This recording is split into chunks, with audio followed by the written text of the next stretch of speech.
आप सब टीवी को लाइक कीजिए, शेयर कीजिए, सब्सक्राइब कीजिए। आप सब टीवी आप सबके लिए। हमसा हो तो सामने आए।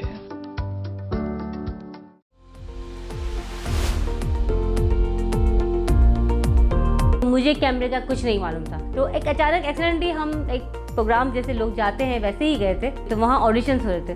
सबने मजाक मजाक में ऑडिशन दिया। इत्तेफाक से ARY से कॉल आ गई। मेरे खानदान से कभी किसी ने भी मीडिया को अच्छा नहीं समझा। शादी को मेरे 18 साल हो चुके हैं, क्योंकि मेरी इस जगह तक पहुंचने में मेरे हस्बैंड का बहुत बड़ा हाथ है। शादी का तजुर्बा हमेशा अच्छा ही होता है, क्योंकि शादी और निकाह एक खूबसूरत रिश्ता है जो अल्लाह ताला ने बड़ा खूबसूरत बनाया है, और इसे निभाना भी बहुत खूबसूरत तरीके से ही चाहिए। मनमोहनी शख्सियत, खूबसूरत चेहरा और अपनायत से भरपूर इखलाक, ये हैं सदफ अब्दुल कादिर, जो अरसे दराज से थिएटर और टीवी ड्रामों में अपनी अदाकारी के जौहर दिखा रही हैं। सदफ ने कम उम्री में ही अपने कैरियर का आगाज किया और मेहनत और सलाहियत के बलबूते पर बहुत जल्द मुनफरिद मकाम हासिल कर लिया। सदफ के फन का एतराफ करते हुए बहुत से फन शनास इदारों ने इन्हें अवार्ड से भी नवाजा। खूबरू अदाकारा होने के बाइस सदफ अब्दुल जब्बार खासी मसरूफ रहती हैं, लेकिन अपनी मोहब्बतों का इजहार करते हुए वो आप सब टीवी को कुछ वक्त देने पर राजी हो गयी। हमने उनसे खासी तफसीली गुफ्तगू की जो आप सबकी नजर की जा रही है। अस्सलाम वालेकुम सदफ। वालेकुम अस्सलाम, कैसे हैं आप? बिल्कुल ठीक ठाक। मेरा भी यही आपसे सवाल है कि आप कैसी हैं और क्या हो रहा है आजकल? मैं बिल्कुल ठीक, फिट फाट, और कुछ ना कुछ ज़िंदगी में हमेशा होता ही रहता है। तो इस वक्त अभी सौतन की शूट से मैं फ़ारिग हो चुकी हूँ और इंशाल्लाह अपने YouTube चैनल के लिए कुछ काम कर रही हूँ। तो इस वजह से लोगों से मिलना मिलाना, मीटिंग्स काफ़ी चल रही हैं। इंशाल्लाह कुछ टाइम के लिए अलग हूँ टीवी से, मगर इंशाल्लाह एक नए तरीके से YouTube चैनल के साथ अपने कुछ प्रोग्राम्स के लेकर आऊँगी। अच्छा, टीवी के हवाले से सदफ अब्दुल कादिर को बहुत सारे लोग जानते हैं, लेकिन लोग ये जानना चाहेंगे कि सदफ अब्दुल कादिर का आखिर ख़ानदानी पस मंज़र क्या है? किस कोई आपका कोई ख़ानदान का दूसरा फ़र्द भी कोई शोबिज़ में है कि नहीं है, या आपका आना कैसे हुआ इस फील्ड में? मेरे ख़ानदान से मेरे बाद मेरा बेटा ज़रूर मीडिया साइंस पढ़ रहा है, और उसने बचपन में काम भी किया है नैन मनियार के साथ। दूसरा सच काफ़ी प्रोग्राम्स उसने किए हैं। नैन मनियार का चाइल्ड आर्टिस्ट रहा है वो, मगर पढ़ाई के ऐसे उसे छुड़वा दिया था। बट मेरे ख़ानदान से कभी किसी ने भी मीडिया को अच्छा नहीं समझा, बल्कि मुझे बहुत प्रॉब्लम हुई, क्योंकि मेरा ताल्लुक़ एक मजहबी घराने से। बेसिकली मैं एक सैयद घराने से ताल्लुक़ रखती हूँ, बुखारी सैयद हूँ। तो इस वजह से लाजमी बहुत प्रॉब्लम थी ज़िंदगी में। ससुराल कादरी घराना है, तो जब दो घराने ऐसे हों और फिर ये मीडिया हो, तो एक अचानक एक्सीडेंटली हम एक प्रोग्राम जैसे लोग जाते हैं वैसे ही गए थे देखने के लिए, तो वहाँ ऑडिशंस हो रहे थे। सबने मजाक मजाक में ऑडिशन दिया। इत्तेफाक से ARY से कॉल आ गई। हमने कहा मजाक करें, हमने जाके देखा वो बस वो मजाक इतना सीरियस हुआ, और सीरियस में आप लोगों ने इतना प्यार दिया कि उस प्यार ने मुझे यहाँ रोक लिया। अगला सवाल मेरा यही था कि ख़वातीन को आमतौर पर ख़वातीन को हमारे जब वो प्रैक्टिकल लाइफ में आ रही होती हैं, वर्किंग वूमेन होने के नाते उनको बहुत सारे शोबे ऐसे होते हैं उनको मना कर दिया जाता है कि नहीं आप शोबे में नहीं जा सकती। माँ सिवाय एक टीचिंग का शोबा शायद ऐसा है, या डॉक्टर अगर बन जाती हैं तो काम करने की इजाज़त मिल जाती है, लेकिन शोबिज़ जैसे तो काम करने की हमारे यहाँ कम अज़ कम जो यहाँ पर कराची में घराने हैं बहुत मुश्किल से मिलती है। बहरहाल आपको इजाज़त मिल गई।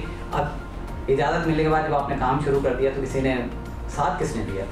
इजाज़त तो कहीं से नहीं मिली, क्योंकि वो हस्बैंड का सपोर्ट पहले दिन से साथ था, तो इस वजह से किसी की बोलने की हिम्मत नहीं हुई। अब तक बहुत से लोग ऐसे जो मुझसे नहीं मिलते, मेरी फैमिली से, जो खासकर मेरे ससुराल के इस फील्ड के ऐसे, वो मुझसे नहीं मिलना पसंद करते, क्योंकि मैं शोबिज़ को चुना। और उसका चुनना इत्तेफाक था, हस्बैंड का सपोर्ट था, उन्हें अच्छा लग रहा था कि मैं तरक्की कर रही हूँ, तो इस वजह से, क्योंकि मेरी इस जगह तक पहुँचने में मेरे हस्बैंड का बहुत बड़ा हाथ है। आपकी शादी कितना अर्सा हो गया? शादी को मेरे 18 साल हो चुके हैं। शादी का तजुर्बा कैसा रहा? शादी का तजुर्बा हमेशा अच्छा ही होता है, क्योंकि शादी और निकाह एक खूबसूरत रिश्ता है जो अल्लाह ताला ने बड़ा खूबसूरत बनाया है, और इसे निभाना भी बहुत खूबसूरत तरीके से ही चाहिए। और मेरे ख्याल से अच्छा ही होता है, क्योंकि बुरा एक्सपीरियंस आई थिंक शादी नहीं होती, इंसान अपने आप को खुद बुरा करता है। अच्छा, चलिए, आपने बताया कि बड़ी मुश्किलात हुई जब आप शोबिज़ में आने लगी, कहीं से इजाज़त नहीं मिली, रेजिस्टेंस हुई, तो फिर उसके बाद जब आप आई, पहला आप मुझे एक्सपीरियंस अपना शेयर कीजिएगा, क्या हुआ था? आप गई, आपने ऑडिशन दिया, फिर कोई ऐसा वाक़या जो उस वक्त पेश आया हो आपको याद हो? नहीं, ऑडिशन दिया, ऑडिशन में सिलेक्शन तो हो गया, मैंने बिलाल के साथ पहला शो एज अ होस्ट किया। इसके बाद मैं काशिफ जाफरी ने मुझे सेकंड लीड में कास्ट किया। कौनैन आर्टिस्ट आजकल है नहीं, नज़र नहीं आ रही, बहुत अच्छी आर्टिस्ट थे, नोमान मसूद, हसन नियाज, इनके साथ में कास्ट हुई सेकंड लीड। और बहुत अच्छा एक्सपीरियंस रहा मेरा, क्योंकि मुझे कैमरे का कुछ नहीं मालूम था कि कैमरे को किस तरह से फेस करना है या कैमरे के सामने किस तरह से बात करनी है, कि राइट लेफ़्ट कैमरे की कौन सी आँख कहाँ से क्या देख रही है। मगर मैं इसे काशिफ जाफरी को कहूँगी कि उन्होंने मुझे बहुत सपोर्ट किया और मुझे बताया कि इस तरह से नहीं, हालांकि लोग उन्हें बड़ा कहते हैं कि नहीं वो एक अच्छे इस तरह से तंग करते हैं या वो है बहुत गुस्से वाले हैं, सेट पे बहुत ज़रा कुछ गड़बड़ हो जाए, मगर उन्होंने मुझे बहुत समझाया, बहुत तरीके से बताया। फिर काशान ARY पे होते थे, उनके साथ काम किया। फिर एक मेरा बैड लक था कि मेरा एक्सीडेंट हो गया था, तो मैं 2-3 साल पीछे चली गई।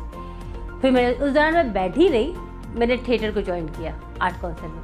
अच्छा, आपने बताया कि इन लोगों ने साथ दिया और वहाँ पर आप ऑडिशन के बाद आए, तो जब पहली मरतबा कैमरे को फेस किया तो क्या फिर आपके क्या तासुरात थे? बड़ी घबराहट हो रही थी या बड़ी कॉन्फिडेंटली आप आ गई? हाँ, तो मैं बहुत कॉन्फिडेंटली गई थी और इतनी कॉन्फिडेंस आई थी कि मुझे पता ही नहीं था कि ऐसे जाना है ऐसे। वो काशिफ ने बहुत हंसी कि कह रहे बेटा क्या कर रही हो? मैंने कहा नहीं कुछ नहीं। कह रहा अच्छा मैं बता रहा हूँ, इस तरह से नहीं और इस तरह से आके यहाँ इतने कदम, अपने कदम को काउंट करो।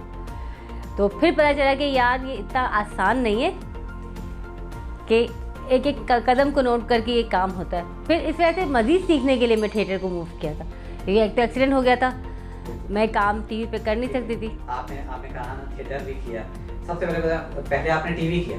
जी, लोग थिएटर करके टीवी की तरफ आते हैं, आप टीवी करके थिएटर की तरफ गए। टीवी करके थिएटर की तरफ जाने का मकसद सीखना था, और सीखने के लिए वहाँ पे आदम राठौर सर बहुत बेस्ट है। बात है कहने को तरत हुसैन सर भी बहुत अच्छे, मगर वो नापा में होते हैं और आदम सर आर्ट काउंसिल में। तो इस वजह से आदम सर से मेरा ज़्यादा ताल्लुक़ रहा। उनके थिएटर को मैंने असिस्ट भी किया और मेमी थिएटर में सदफ मेमन के नाम से अपने आप को मनवाया भी। अच्छा, आपका आर्ट काउंसिल भी बहुत आना जाना है, देखा भी है मैंने। तो वहाँ क्या करती हैं? क्या मतलब सीखती हैं, सिखाती हैं? क्या क्या वहाँ के में शामिल होते हैं? वहाँ मैं हर किसी से सीखने के लिए ही चाहते हैं। हाँ, मेंबर भी हूँ वहाँ की, अब मैं माशाल्लाह से मेंबरशिप मिल चुकी है मुझे, और वहाँ पे बुलाते हैं बाकायदा। बहुत सारी इंस्टीट्यूट बन चुके हैं वहाँ पे। पहले आर्ट काउंसिल को लोग कहते थे कि नहीं कुछ भी नहीं है, मगर आर्ट काउंसिल ऑफ कराची पूरे पाकिस्तान में सबसे ज़्यादा अहम किरदार अदा कर रहा है, क्योंकि बाकी किसी शहर में आप देख रहे हैं कि किरदार इतना अच्छा आर्ट काउंसिल का नहीं है जितना पाकिस्तान कराची आर्ट काउंसिल का है। अहमद शाह बाबा ने आर्ट काउंसिल को बाकायदा एक इदारा बना दिया है। वहाँ पे इंस्टीट्यूट कायम हो चुके थिएटर के, म्यूज़िक के, आर्ट के।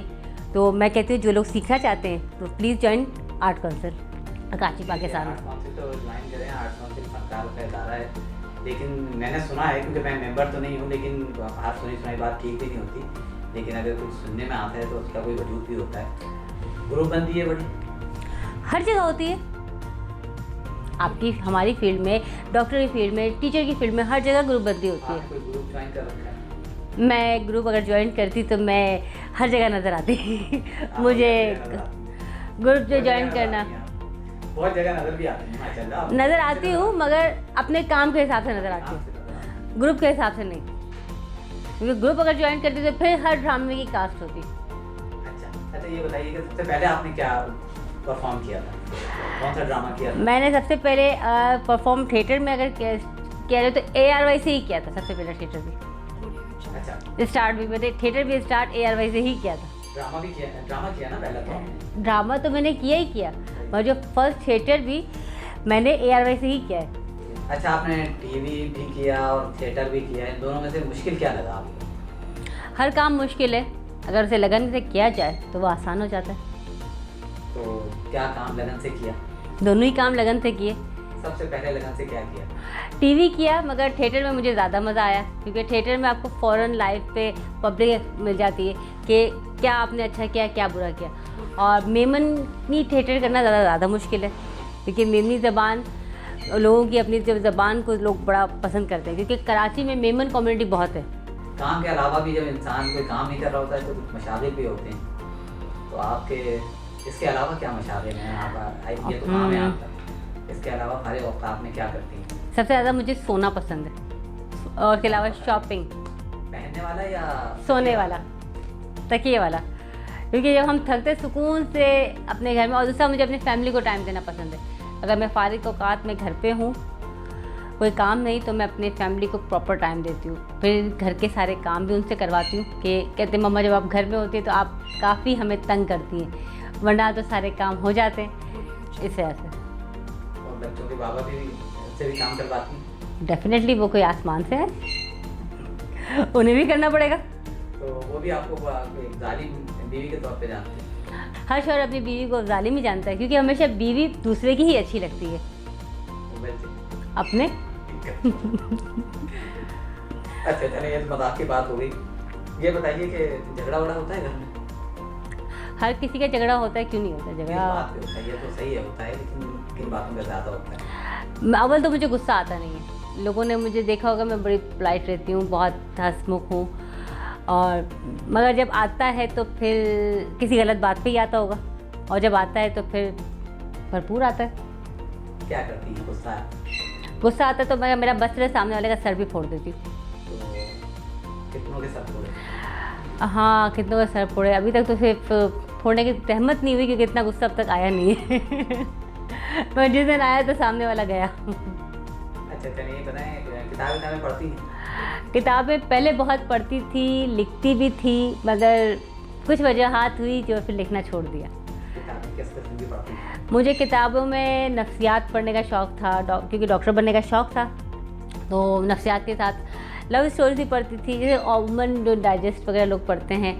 एम ए राहत को बहुत पढ़ा है, तो मज़े की कहानी उनकी बहुत मज़े की। पढ़ाई की बात आई तो मुझे ये सवाल पहले ही करना चाहिए था। तालीमी सिलसिला क्या रहा शुरू में आपका? तालीमी सिलसिला कोई अच्छा नहीं रहा, क्योंकि अम्मा अब्बा की डिवोर्स के बाद ऑब्वियसली घर के माहौल थोड़ा डिफरेंट हो जाता है, डिफ़िकल्ट हो जाता है, तो मैंने पढ़ाई बीच में ही छोड़ दी थी। फिर छोटे भाई को, बहनों को काफ़ी उनकी तरबियत की। काफ़ी फुप्पो ने हमें सपोर्ट किया, हमारे फुप्पो ने, उन्होंने हमारे लिए शादी नहीं की। उनका सपोर्ट के बगैर तो मैं कुछ नहीं करती, मगर जो होता है कि बहन भाई होते संभाल के रखना, तो माँ के बाद बड़ी बहन का ही काम होता है, तो वो चीज़ है। अभी भाई मेरे साथ ही है छोटा, तो इस वजह से। तालीमी सिलसिला आपने कहा कि, लेकिन पढ़ने का सिलसिला जारी रहा?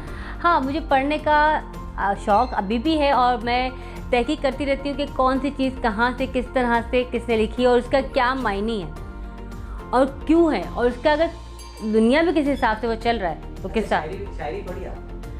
हाँ, पढ़ी भी है, शौक़ भी था, यार लिखती भी थी, फिर किसी वजह से लिखना भी छोड़ दिया। हलीमा रफ़ीक के नाम से मेरा राइटर, जब फेसबुक नया नया लॉन्च हुआ तो उसके बाद हलीमा रफ़ीक एक राइटर पूरा चलता था, उसके ऊपर नया नया आया था राइटर, ब्लॉगिंग आया था राइटर का, तो उसमें हलीमा रफ़ी के नाम से लिखती थी। मैं जो हालात हाजरा पे भी लिखती थी, मोहब्बत पे भी लिखती थी। मैं जो टॉपिक मुझे अच्छा लगता था उसके बारे में सोच कर उसे एक लफ्ज़ों को तख्लीक ज़रूर देती थी। आपने छोड़ दिया? कुछ वजूहात ऐसी थी कि मैं सियासत पे ज़्यादा ही रुझान चला गया था मेरा। अच्छा, सियासत की बात आई तो मैंने आपका एक इंटरव्यू देखा था जिसमें सियासत पे बड़ी बात हो रही थी, लेकिन ऐसा लग रहा था कि शायद आप बात नहीं करेंगे। तो सियासत से मतलब ताल्लुक कभी था और अब ख़त्म कर दिया है, या अब सियासत में आने का इरादा है? हालात हाजरा पे लिखती, ना सियासत से ताल्लुक़ था, ना है, ना कभी होगा, क्योंकि सियासत में जाने का कोई शौक़ कभी ज़िंदगी में नहीं रहा। हाँ, मगर उन्हें देखकर एक अलग मज़ा आता है, क्योंकि कभी कभी मुझे हंसी आती है, क्योंकि सुबह कुछ कहते हैं, शाम कुछ, रात कुछ। अच्छा, अब मुझे ये बताएं, कोरोना की ज़िंदगी कैसी गुजर रही है? जब से कोरोना आया है, कोरोना की ज़िंदगी में और पहले वाली ज़िंदगी में अब क्या फ़र्क आ गया आपकी? मेरी ज़िंदगी में तो बहुत फ़र्क आया, क्योंकि कोरोना की वजह से हम लोग, जब तक कोरोना नहीं था, हम लोगों की फील्ड हर वक्त चहलकदमी, आना जाना, काम के बाद फ्रेंड सर्कल अपना था, तो डेफिनेटली हम कहते थे हमें टाइम देना है, ताकि हमारे काम का हिस्सा है। या आप भी जानते हैं, हम मीडिया के लोग, हमें फैमिली से ज़्यादा अपने फैमिली फ्रेंड्स को टाइम देते, तो मेरा भी यही था कि मैं अपने फ्रेंड्स को टाइम देती थी, कि नहीं कि आगे काम चला, क्योंकि टाइम देने का मतलब ये नहीं था कि हम कुछ गलत वे पे जाते, क्योंकि लोग कहेंगे कि पता नहीं कौन सी ऐसी फ्रेंड्स है कि फैमिली से बढ़कर, तो वो हमारे काम के हवाले से, हमें कोई नए प्रोजेक्ट के हवाले से बात करनी होती, फिर हम गेट टुगेदर करके फिर एक प्रोग्राम ख़त्म होने के बाद दूसरे प्रोग्राम की तैयारी में लग जाते, तो इस वजह से हम टाइम वहाँ रहता था। जब कोविड अचानक से आया तो ये अच्छा हुआ कि कोविड के बाद जब हमने अपने घर को टाइम दिया, तो बच्चों के बहुत करीब हो गई, फैमिली के बहुत करीब, भाई के बहुत करीब हो गई दोबारा से। तो मेरे लिए तो कोविड बहुत अच्छा रहा कि मैं अपनी फैमिली के बहुत करीब आ गई। और थैंक यू कोविड, अल्लाह ताला का बहुत शुक्र अदा करती हूँ कि ये अल्लाह ताला ने दिया इसीलिए, क्योंकि हम नफ्सा नफ्सी के इस हद तक पहुँच चुके थे कि हमें कुछ नहीं पता था कि दुनिया में क्या हो रहा है, हमारे अपने कितने तकलीफ़ में, उन्हें क्या चाहिए, वो किस दर्द से किस कर्ब से गुजर रहे हैं। तो अल्लाह ताला ने ये अगर हम पर अज़ाब डाला है तो इसीलिए डाला है कि अब भी हम संभल जाएं और अपनों के दर्द को, अपनी तकलीफ़ को पहचानें। तो एहतियात कर रही हैं पूरा? एहतियात मैं बाखुदा झूठ नहीं बोलूँगी, मैंने कोई एहतियात नहीं की। मैं मास्क सिर्फ एयरपोर्ट की वजह से लगाती हूँ अगर मुझे शहर से बाहर जाना हो इसके अलावा, या किसी शॉपिंग मॉल में कंपल्सरी हो गया आपने लगाना ही है दर, इसके अलावा मैं बहुत आवाज़ मुझसे नहीं होता। चलिए, मुस्तकबिल में क्या करने का इरादा है, क्या करने जा रही हैं? मुस्तकबिल में ऑब्वियसली आपको पता है सब अपने अपने चैनल्स बना रहे हैं यूट्यूब के लिए, तो मेरा भी यही इरादा है और इंशाल्लाह इस पे मैं काम कर रही हूँ। काफ़ी टाइम से काम कर रही थी और सीरियसली काम नहीं कर रही थी, मैं प्रॉपर सीरियसली काम कर रही हूँ। तो इंशाल्लाह बहुत जल्द अपने चैनल पे मुख्तलिफ प्रोग्राम्स के साथ आपके पास हाजिर होंगी। नए आने वालों को क्या आप कहेंगी इस हवाले से, जिस फील्ड में आना चाहते हैं, ख़ास तौर पर लड़कियां जो हैं जब फील्ड में आ रही हैं, उनके लिए आप क्या पैगाम देना चाहेंगे? देखिए, कोई भी फील्ड किसी भी काम के हवाले से बुरी नहीं होती। आपकी अपने अंदर की बुराई आप अगर आप बाहर निकालेंगे तो वो बुरा होता है। और मैं तो हमेशा यही कहूँगी कि फील्ड आप चुने बिल्कुल, क्योंकि मीडिया का दौर है, हर चीज़ मोबाइल में कैमरे के अंदर भी आप लोग कैप्चर करके सोशल मीडिया पे डाल देते हैं, उसका रिजल्ट कभी अच्छा निकलता है तो कभी बुरा। तो इस चीज़ से ज़रा अवॉइड करें, क्योंकि हर चीज़ का अच्छा इफेक्ट भी होता है, बुरा भी। और लड़कियों से कहूँगी कि आप बाहर आएँ, काम करें, क्योंकि अल्लाह ताला ने हुकूक निस्वा पहले ही कुरान शरीफ में डाल दिए थे। तो आज से बेफिक्र होकर अपने हुकूक को जानते हुए, पहचानते हुए, उसका काम इस्तेमाल करते हुए आगे बढ़ें। आपने शॉर्ट फिल्म्स में भी काम किए? जी बिल्कुल किया। कितनी शॉर्ट फिल्म? मैंने सिर्फ 2 ही किए, इसके बाद मैंने क्रॉस लगा दिया। क्रॉस इसलिए लगाया क्योंकि अगर आप YouTube के नाम पर फिल्म बंदी करके उसे पॉर्न स्टार पे पिक्चराइज कर दें, दिस इज़ नॉट ट्रू।